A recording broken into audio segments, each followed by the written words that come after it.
Alors, c'est quoi tes caméras cachées les plus successful?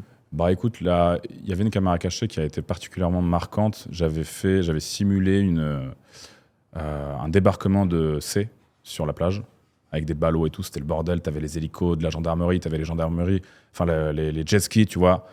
Après, une fois qu'on avait fini la vidéo, ils nous cherchaient de partout, c'était n'importe quoi. On a dû se cacher dans les bois.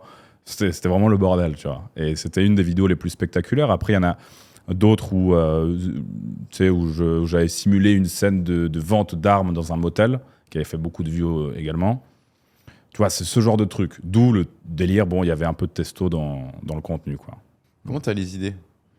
Je suis barge. Ça vient de... T'as pas d'inspiration, ça vient de ta tête. Ouais, en fait, souvent, c'est quand je passe des moments avec mes amis, et tu sais, on discute, on rigole et tout, et puis à un moment donné, mais gros, tu devrais faire ça, tu vois. Ou bien même moi, l'idée me vient, et je fais, mais attends, ouais, il faudrait que je fasse ça. Tu regardes un film, tu vois un truc stylé, et puis tu te dis, tiens, pourquoi pas. C'est quoi la vidéo la plus folle que t'aies faite? Moi, je pense que ça, c'est pas mal, l'histoire du... Ah non, j'ai aussi une fusillade en terrasse. En gros, j'étais, moi, posé sur une terrasse, en terrasse. Et en gros, t'as un pote à moi qui arrive sur la moto d'un autre. En gros, il est à l'arrière.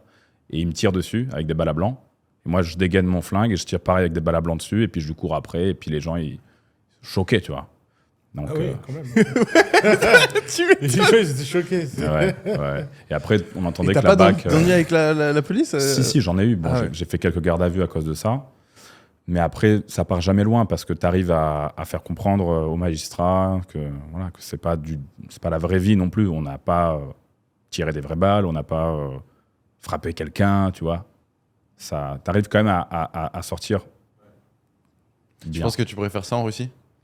Tu sais, ouais, Ah ouais? ça peut se faire. Il y a des gars qui font des pranks en Russie, qui font du sale. Mais c'est vrai que ça va moins dans un délire d'armes et de drogue. Parce que la Russie, sur la drogue, c'est intransigeant. Ils t'attrapent avec, je sais pas, 1 ou 2 grammes de cannabis dans ta poche. Tu prends 2 ans direct, ils parlent pas. C'est 2 ans, tu peux leur dire ce que tu veux, que c'était pour ta consommation personnelle, que c'était pour ce que tu veux, ils s'en foutent. La prison russe, ça doit être un délire en plus. Voilà, et c'est 2 ans où tu en perds 5 en espérance de vie, tu vois. Ouais, et donc, tu fais ces pranks, etc. Et au bout d'un moment, tu te dis, t'as arrêté les pranks? Ouais, complètement. Complètement. Ouais, ça fait 1 Ok. an et demi. Ouais. Et tu fais quoi du coup maintenant? Voilà, comme j'ai dit au début, hein, c'est des contenus où j'essaye d'éveiller certains sujets, certaines réflexions chez mes spectateurs.